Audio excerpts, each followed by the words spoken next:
Il lui était dit que tout serait beaucoup plus glorieux si elle laissait simplement tomber la parole de Dieu pour se tourner vers le raisonnement. On ne peut pas faire ça. Il y a une différence entre le raisonnement et la parole de Dieu. La parole de Dieu est vraie, le raisonnement est faux. On ne peut pas résoudre quoi que ce soit par le raisonnement. C'est vrai, notre cerveau n'est pas apte, et ne le sera jamais, à pénétrer la sagesse éternelle de Dieu. C'est pourquoi on ne peut pas raisonner ces choses. On doit les croire, c'est tout.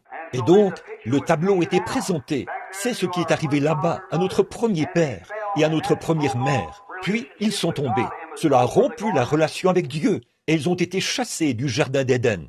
À partir de cette heure-là, Dieu s'est mis à crier en parcourant les jardins, à la recherche de son enfant perdu. Et alors, le seul moyen pour Dieu de le racheter, il faudrait venir le racheter lui-même. Pas dans un autre, pas envoyer quelqu'un d'autre. Il ne pouvait pas envoyer un ange, ce ne serait pas bien.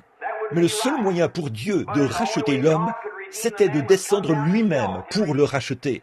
Si quelqu'un ici péchait, et que j'étais le juge de ce groupe de gens, et que j'avais la juridiction sur vous tous, et si quelqu'un avait péché, et que je disais, maintenant frère Graham, je veux que tu payes le prix, ce ne serait pas juste. Si je disais à mon propre fils de payer le prix, ce ne serait quand même pas juste. La seule façon pour moi d'être juste, c'est de prendre moi-même sa place. Et quoi? C'est moi qui ai passé le jugement. Et alors, si je veux racheter cet homme, je dois prendre sa place moi-même.